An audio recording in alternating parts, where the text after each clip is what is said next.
নমস্কাৰ ভাৰতৰ মাননীয় প্ৰধানমন্ত্ৰী শ্ৰীযুত নৰেন্দ্ৰ মোদী ডাঙৰীয়াই কল্পনা কৰা বিকশিত ভাৰত গঢ়িবলৈ হ'লে এক নিচামুক্ত ভাৰত গঢ় দিয়াত আমি গুৰুত্ব প্ৰদান কৰিবই লাগিব।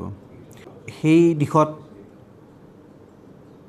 সংকল্প লৈ পেলাই আমি অহা 2 আগষ্ট তাৰিখে মাননীয় প্ৰধানমন্ত্ৰী নৰেন্দ্ৰ মোদী ডাঙৰীয়াৰ নেতৃত্বত নাচামুক্ত ফৰ বিকশিত ভাৰত সংকল্প অভিযান আৰম্ভ কৰিব ওলাইছোঁ। একেদিনাই একে সময়তে 1 কোটি যুৱই নিচামুক্ত ভাৰত গঢ় দিবলৈ সংকল্প গ্ৰহণ কৰিব। তাত গুৱাহাটী বিশ্ববিদ্যালয়ৰ ছাত্ৰ ছাত্ৰী সকলোকে মই আহ্বান জনাম। Guwahati university institute of science and টেকন'লজিৰ 3য় ফ্ল'ৰত যিটো ছেমিনাৰ হল আছে তাত আমি এই প্ৰগ্ৰামটো আয়োজন কৰিছোঁ। সেইদিনা সকলোকে মাই ভাৰত পৰ্টেলৰ গৈ পেলাই নিচামুক্ত ভাৰত গঢ়াৰ সংকল্প ল'বলৈ আমি অনুৰোধ জনাম।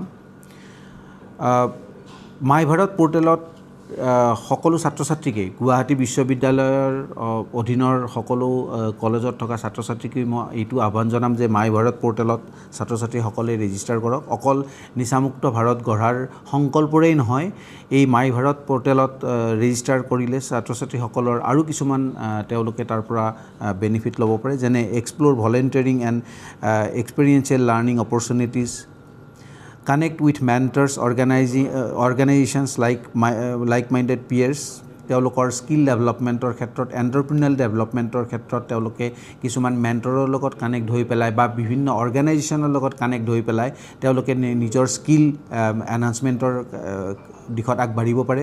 এক্সপেৰিয়েঞ্চিয়েল লাৰ্ণিঙৰ কথাটো যিটো ৰাষ্ট্ৰীয় শিক্ষানীতিয়ে কৈ আছে, সেই এক্সপেৰিয়েঞ্চিয়েল লাৰ্ণিঙৰ যিবিলাক ব্যৱস্থাপনা সেইবিলাক তেওঁলোকে গ্ৰহণ কৰিব পাৰে।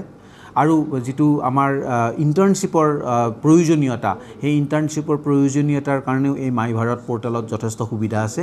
ছাত্ৰ ছাত্ৰীসকলে মাই ভাৰত পৰ্টেলত গৈ ৰেজিষ্টাৰ কৰিলে এই সুবিধাখিনি তেওঁলোকে গ্ৰহণ কৰিব পাৰিব। তেওঁলোকৰ স্কিল এনহান্সমেণ্টৰ কাৰণে আৰু লিডাৰশ্বিপ প্ৰগ্ৰেমৰ কাৰণে যিটো এখন দেশক আগবাঢ়ি যোৱাৰ কাৰণে অতি প্ৰয়োজন, সেই দিশত তেওঁলোকে তাৰ পৰা সুবিধাবিলাক ল'ব পাৰিব। তেওঁলোকে ডিজিটেল ৰিকগনিশ্যন পাবলৈ সক্ষম হ'ব, সেইখিনি তেওঁলোকে ডিজিটেল যিটো ৰিকগনিশ্যন, ডিজিটেল চাৰ্টিফিকেশ্যন এইখিনিও তাৰ পৰা তেওঁলোকে পাবলৈ সক্ষম হ'ব যদিহে তেওঁলোকে তাতে ৰেজিষ্টাৰ কৰে। গতিকে মই সকলো ছাত্ৰ ছাত্ৰীকে অনুৰোধ জনাম যে তেওঁলোকে মাই ভাৰত পৰ্টেলত গৈ পেলাই তেওঁলোকে ৰেজিষ্টাৰ কৰাওক। নিচামুক্ত ভাৰত এখন আমি গঢ় দিওঁ।